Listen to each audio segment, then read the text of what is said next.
Hello guys, I hope you guys are doing good, and in this video today we are going to discuss about measures of poverty, relative poverty and Lorenz curve, just explained to you in a simple way. Okay, now let us understand about the definitions and concepts. First, let us see what do you mean by relative poverty. It is defined as income below a certain percentage of median income of the society, indicating inequality within the society.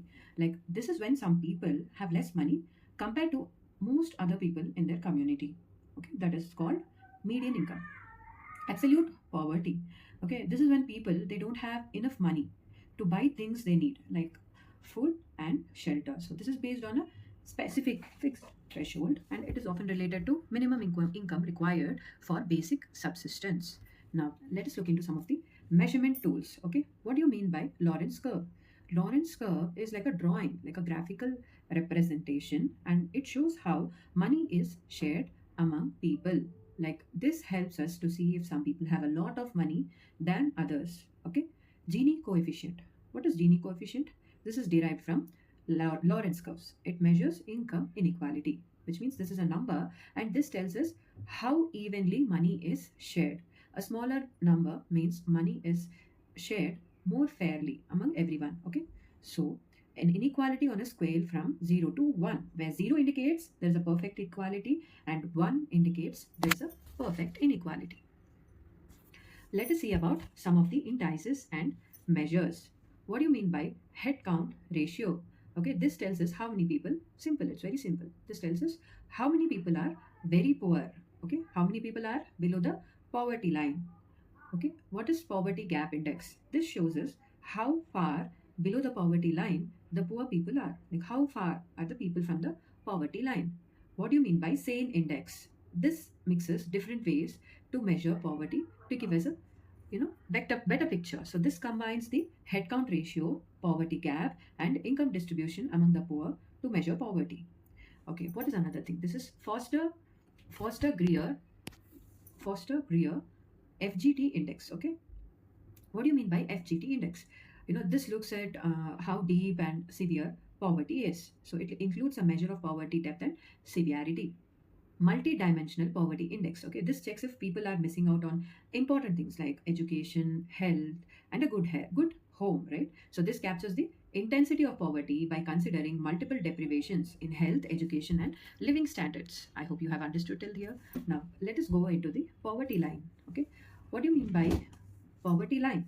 Poverty line is like, this is like a line we draw to decide who is poor and who is not. It's based on how much money they have. Okay, there are two different committees. One is Tendulkar and another is Rangarajan committee.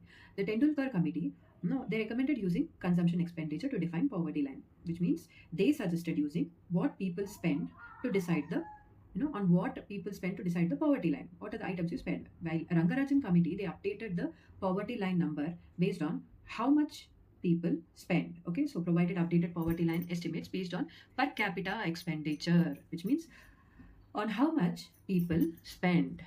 Now let us understand about the international measure. Okay, the World Bank says if someone lives on less than a $1 a day, then they are considered to be very poor. So it defines extreme poverty as living on less than $1.9 per day, which is a using this is defined as international poverty line. Okay, let us understand what is human poverty index. Okay, the human poverty index was introduced by UNDP and it measures multiple dimensions of poverty. So this looks at different ways people can be poor, like they do not have education or health. So in n number of angles. Now let us understand some key concepts. Okay, what do you mean by poverty incidence? Do you know what is poverty incidence? This is a number, and it tells us the number of people who are poor. So it refers to the percentage of population living below the poverty line, simply the number of people who are poor. Poverty severity index. Okay, this shows how bad poverty is among the poor. So it measures the distribution of income among the poor, capturing the depth and severity of poverty. What do you mean by nutritional poverty line? This checks if people can afford enough food. Okay, it focuses on calorie intake requirements to define poverty. Now let us understand what you mean by, can you define what is poverty gap ratio?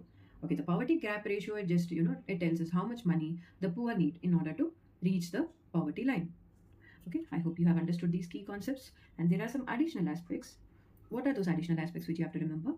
poverty threshold. Okay, what do you mean by poverty threshold? It is another way to say poverty line. It is just another name of poverty line. What do you mean by relative poverty? Like comparing if some people are having much less money than most others. Okay, it compares the economic status of individuals relative to the rest of the society, often used to highlight social inequality. Depth of poverty. This shows how far poor people, are from not being the poor anymore. Okay, so it measures how far below the poverty line the poor are on average. So I hope this simple explanation, this explanation helps you understand how we measure poverty, if people are having enough money and different ways and so on. So you have understood the concepts related to various measures of poverty, including key concept indices and measurement tools which are required for competitive examinations. Thank you for watching and please subscribe for more videos. Thank you.